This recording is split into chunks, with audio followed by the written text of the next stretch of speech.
Ah, ito yung magre-release ng April 29 na bagong game, Odin Valhalla Rising. So, yan natin kung ano ba itong meron dito kay Odin Valhalla Rising. No? Bago natin siya register, check muna natin yung kanyang trailer. No? Ito yung trailer. Alam natin.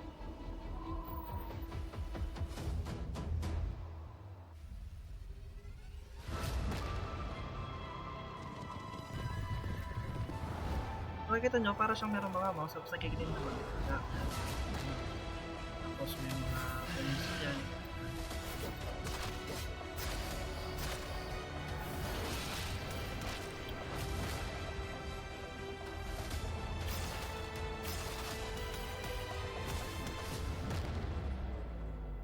Yun, no, pwede siya sana PC at saka mobile, pwede siya magsabay, maglaro kung gusto nyo. Para siyang arcade word din talaga na release din ni Kakao Games. Ayun, register na kayo dito sa website nila. No, pre-register lang. Pag pre-register nyo, yan ang lalabas. Ito yung mga pre-registration rewards. Guaranteed na reward is worth $170 yan. Exclusive for global server lang daw. Merong avatar summoning tickets, mount summoning, tsaka boonstone and more. Yan. Yan yung mga makukuha natin pag nag-pre-registration rewards. And so on, pwede din sa mag-character name and reservation and server reservation. Di lang ako muna maggagawa ng name and tsaka ng server kasi wala pang kung saan talaga tayo maggagawa. Pero as of now, dito tayo, ano na ba yung pwede nating makuha dito? Yan, mga classes, no? Yan, sa classes natin, pag-usapan natin yung sorceress, warrior, rogue, and priest. So dito, sa sorceress at saka sa mga yan, sa mga class na yan,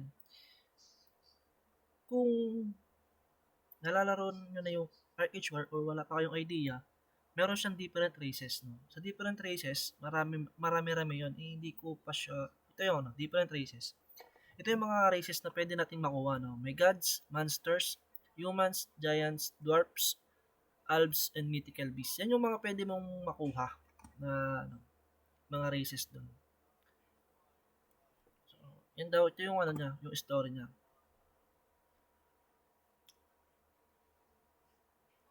Birth of the Void, yan. Tapos Birth of Odin. Tapos Ragnarok. Ano ba yung pag-stab ng Ragnarok? Tsaka Battle Begins. Yan na. Tsaka lang karoon ng Odin Valhalla Rising na yan. And dito, pwede kayong magkaroon ng creator program. Pwede kayong mag-apply as a streamer. Pwede kayong kano ba yung Kasi alam ko, $3,000 yun na worth pagka natanggap tayo as Kakao Games partner. No? Yan yun. Welcome to Odin Creator Program. Apply sa partner. Pwede nyo try kung gusto nyo mag-apply sa partner para meron kayong 3,000 na rewards yan. Earn up to 3,000 rewards. Yun lang naman yung niya. So, kita-kits tayo sa Odin Valhalla Rising noong April 29, 2025. As of now, hindi ko pa siya nalalaro kasi hindi ko pala try yung Korea server. And, pero based naman dun sa trailer, okay naman yung trailer niya kasi maganda. Saan ba yun? Tingnan natin dito. Ito yung Thailand showcase kasi. Yan yung interview about in sa Odin. ซึ่งในขณะนี้นะคะ การเปิดตัวงาน Odin Valhalla Rising ของเราค่ะ 부탁드립니다. ค่ะจากวิดีโอภาพนะคะที่เมื่อกี้ทุกท่านได้เห็นนะคะ บอกเลยว่ากราฟิกของเกม Odin นี้ยอดเยี่ยมมากแล้วก็สวยมากๆเลยนะคะสำหรับการแสดงภาพผลที่มีคุณภาพมากๆเลยไม่ทราบว่าอันนี้ใช้ Odin Valhalla Rising, guys. Check natin yung sniper. Anong meron sa sniper?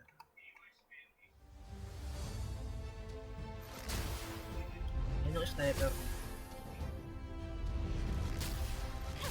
Or rogue or sniper. Pag rogue, sinabi yung yun, parang assassin yun. Parang assassin yun dito. Yung rogue tsaka sniper. So, kung mahilig kayo sa mga range na class, good stone sniper para sa critical type mo. Check pa natin yung iba niyang iba niyang sabi yung natin si Odin Balara. Nandito yon. Nandito yung mga class na pwedeng makuha, no? May Assassin, may Defender, Dark Wizard, Saint, Paladin, Sniper, Berserker, tsaka Archmage. Yan. Yan yung mga class ng pwede nating malaro. Kaso wala pa siya sa feeling ko wala pa siya dun sa sa global, no? Feeling ko pa lang siya. Dun lang siya sa Korea server. So, yung 4 lang muna yung meron dito na ibibigay, na ilalabas nila, no? Which is the Sniper, tapos Berserker, Sorceress, at saka Priest. Yan pa lang. Yan yung mga ilalabas nila mga characters. No? So, tune out lang kayo kay Odin Balala Rising, no? Subscribe tayo para okay na okay. So, yun lang. And that's all. Thank you guys sa panonood.